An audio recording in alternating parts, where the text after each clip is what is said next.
একটা বড় লস, আর তারপর মাথার ভেতরে শুধু একটা কথাই ঘুরতে থাকে, না, এই টাকা আমাকে আজকেই তুলতেই হবে। এই একটা চিন্তাই একজন ট্রেডারকে সবচেয়ে বেশি ধ্বংস করে, কারণ এখান থেকেই শুরু হয় রিভেঞ্জ ট্রেডিং। ট্রেডিংয়ে অনেক মানুষ স্ট্র্যাটেজির কারণে নয়, ইমোশনের কারণে হারিয়ে যায়, আর রিভেঞ্জ ট্রেডিং হলো সেই ইমোশনের সবচেয়ে বিপজ্জনক রূপ। ভাবুন, আপনি একটা ট্রেড নিলেন, কনফিডেন্স ছিল অনেক, আপনি ভেবেছিলেন মার্কেট এবার আপনার দিকেই যাবে, কিন্তু কয়েক মিনিটের মধ্যেই মার্কেট উল্টো দিকে চলে গেল, আপনার স্টপ লস হিট করল, অ্যাকাউন্ট থেকে টাকা কেটে গেল। ঠিক তখনই মাথা গরম হয়ে যায়, মনে হয় মার্কেট আপনাকে চ্যালেঞ্জ করেছে, মনে হয় একটা ভুল ট্রেড হয়েছে, এখনই রিকভার করে দেখাবো। আর এখানেই মানুষ সবচেয়ে বড় ভুল করে, কারণ ওই সময় আপনি আর ট্রেডিং করেন না, আপনি ইমোশন দিয়ে যুদ্ধ করেন। আপনি চার্ট ঠিকভাবে অ্যানালিসিস করেন না, সেটআপ ঠিক আছে কিনা দেখেন না, রিস্ক ম্যানেজমেন্ট ফলো করেন না। শুধু একটা জিনিস মাথায় থাকে, যেভাবেই হোক লস রিকভার করতেই হবে। তারপর কি হয় জানেন? একটা বড় লট সাইজ, তারপর আরেকটা ট্রেড, তারপর আবার লস, তারপর আরও বড় রিস্ক। এভাবেই একটা ছোট লস ধীরে ধীরে অ্যাকাউন্ট ব্লো পর্যন্ত পৌঁছে যায়। সবচেয়ে ভয়ঙ্কর বিষয় হলো, রিভেঞ্জ ট্রেডিংয়ের সময় মানুষ নিজের ওপর কন্ট্রোল হারিয়ে ফেলে। সে মার্কেটকে এনিমি ভাবতে শুরু করে, কিন্তু মার্কেট কারো এনিমি না, মার্কেট ইমোশন বোঝে না, মার্কেট শুধু চলে নিজের নিয়মে। ধরুন, একজন ট্রেডার সকালে 500 টাকা লস করল, সে ভাবল আজকে রিকভার করতেই হবে। তারপর সে ওভার ট্রেড শুরু করল, একটার পর একটা এন্ট্রি, কোনো প্রপার কনফার্মেশন নেই। দুপুরের মধ্যে তার লস হয়ে গেল 5000 টাকা। এটাই রিভেঞ্জ ট্রেডিংয়ের বাস্তবতা।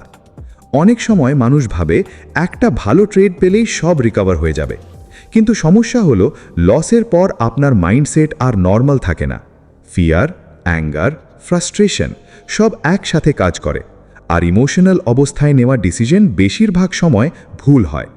প্রফেশনাল ট্রেডাররা একটা জিনিস খুব ভালো জানে, লস ট্রেডিংয়ের অংশ।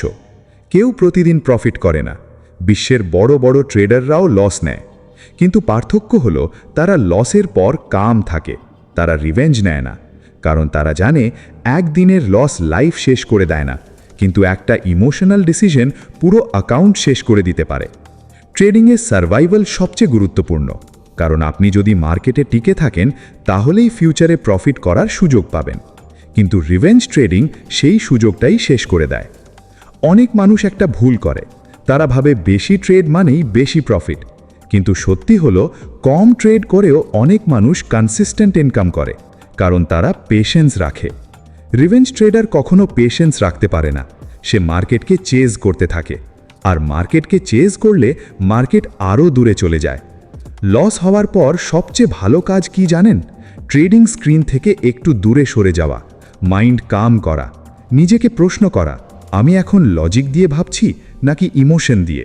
যদি ইমোশন কাজ করে তাহলে ট্রেড না নেওয়াই সবচেয়ে বড় প্রফিট, কারণ সব সময় মার্কেটে থাকা জরুরি না, কখনো কখনো নো ট্রেডও বেস্ট ট্রেড হয়। একজন ম্যাচিওর ট্রেডার জানে কখন এন্ট্রি নিতে হয় আর কখন স্টপ করতে হয়। রিভেঞ্জ ট্রেডিং আপনাকে শুধু টাকা হারায় না, এটা আপনার কনফিডেন্সও ভেঙে দেয়। একটা সময় মানুষ নিজের ওপর বিশ্বাস হারিয়ে ফেলে, সে ভাবে ট্রেডিং তার জন্যে না, কিন্তু আসল সমস্যা ট্রেডিং না, সমস্যা হলো ইমোশন কন্ট্রোল না করতে পারা। ট্রেডিংয়ে সফল হতে চাইলে শুধু স্ট্র্যাটেজি শিখলেই হবে না, নিজের মাইন্ডকে কন্ট্রোল করাও শিখতে হবে, কারণ মার্কেটের বিরুদ্ধে জেতার আগে নিজের ইমোশনের বিরুদ্ধে জেতা সবচেয়ে জরুরি।